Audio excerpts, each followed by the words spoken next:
Okay, for me, this is my morning. I am up and at it. It is 4:43 p.m.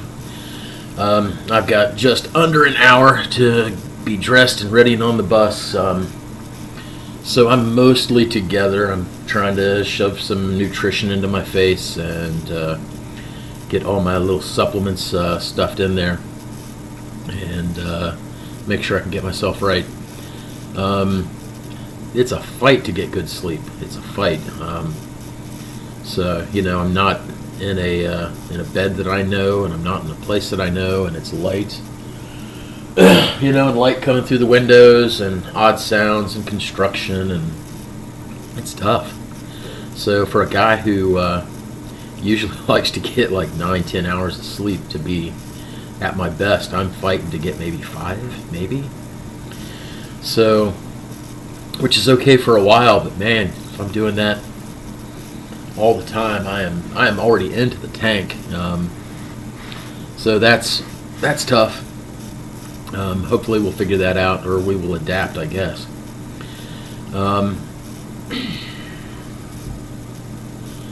So what else is new? Of course, I would show you my whiteboard, but my girl Michelle, she was here, and she updated my whiteboard. Michelle, don't be putting your stuff on my whiteboard, okay? Stick to your own whiteboards.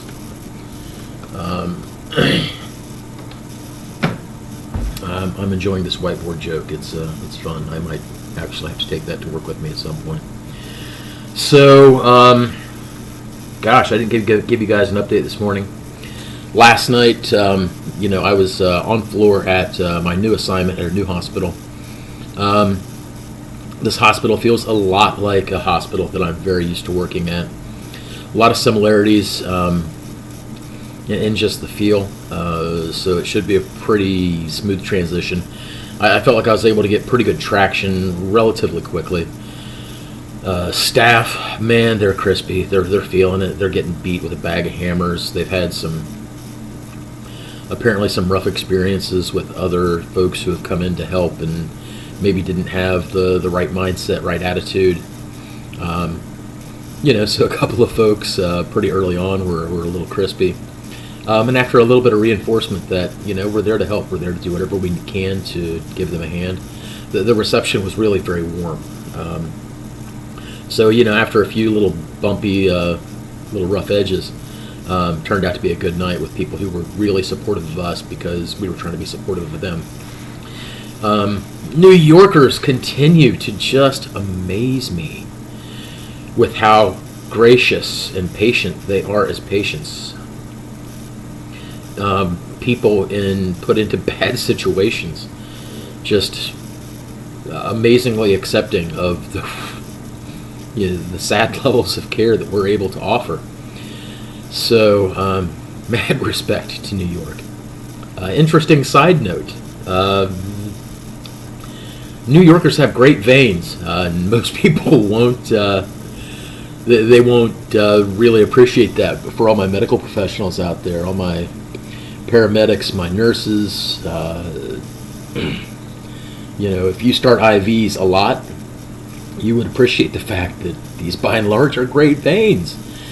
I haven't had to struggle to start one IV yet. These are all like 6 out of 10, 7 out of 10 veins at the worst so far.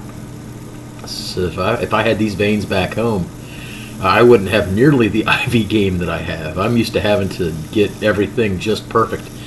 To thread a 22 in and just watch the vein kind of expand as that 22 snakes in there and pushes its way into a vein so damn small that you're lucky to get the 22. So now I'm dropping 20s on people like, man, I could throw a 14 in this. I could throw a 16, but, I'm standing on my head in a closet upside down because this is how tight people are packed in here. So that's good. I like that. Thank you, New Yorkers, for having great veins. So PPE situation is tight.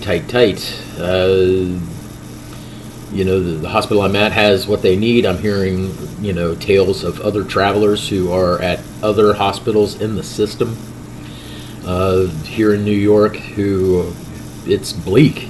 It's bleak. They're doing everything they can to extend the life of what they have, to protect the equipment that they have, to use their equipment as sparingly as they can. So that's out there, but people are making do.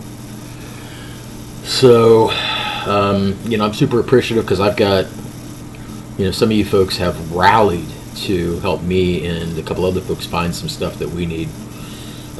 My big giant size 8 wearing head, I just don't fit in most disposable masks. It just doesn't work. It goes over the nose here and then it sits right here on my chin.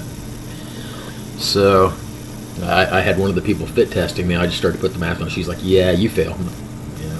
We expected that.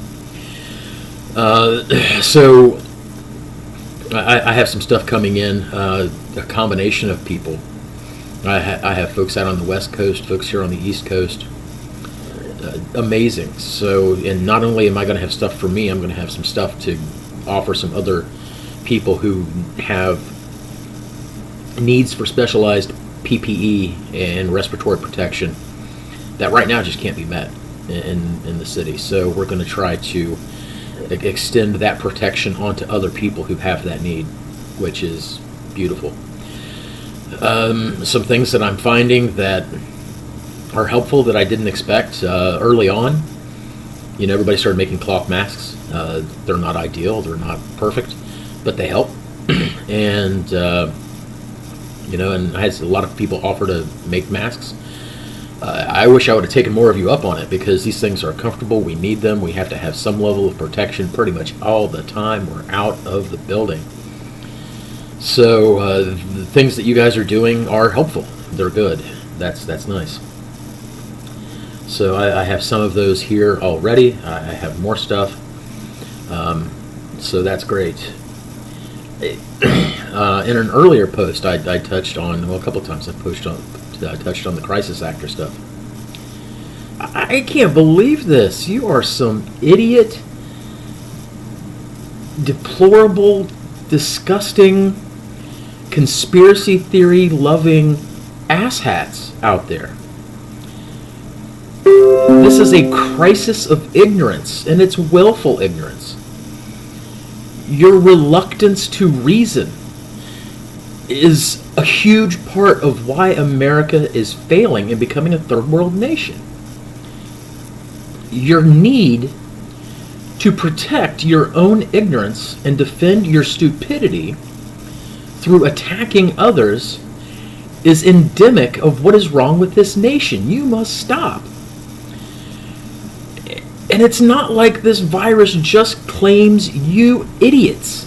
It takes smart people, warm people, wonderful people. And some of you idiots are warm, wonderful, kind people. God bless you.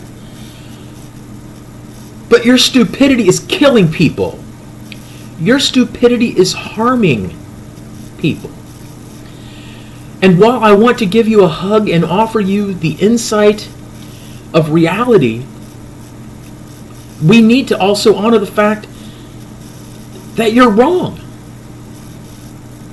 Facts don't care about your feelings and your opinion. You're welcome to your opinion, but if your opinion is factually inaccurate, somebody needs to point at you and say, knock your wick up. We're a nation of mostly kind, polite people who want to be good to each other, and we don't want to argue, and we don't want to have hard discussions. That's over. It's over. We have to have uncomfortable conversations. We have to have adult talks. And they need to happen all the time. So we need to get more comfortable with saying, okay, so you think coronavirus is fake. I hear what you're saying, but the world is on fire, and your desire to have it not be on fire is invalid, and you have a responsibility to participate in society's drive to fix this broken shit. And if not, you should be shamed, shunned, and pushed outside of the fire, the ring of the fire. because there's just too much shit going on to worry about cuddling your need for a safe space and your snowflake ass feelings. Snowflakes aren't people who try to be kind and gracious and protect each other. Snowflakes are people who need to have their ass kissed because they have the inability to reason. Sorry, over, done. Is what it is. We're just going to call it what it is. So if you're an idiot, you're an idiot. If you don't want to be an idiot, if you don't want to be called an idiot, get your mind right. So, I'm going to have to go ahead and finish getting ready here. I've got a little bit more than half an hour to wander my big country ass down to the bus site. Get on the bus. Love each other. Be good to each other. Keep working to do everything you can to improve and fight for every percentage of better outcome from this that we can get. So, love y'all. Take care. So, and that's the evening update for April 7th. So, take care. Have a good day, guys. Bye.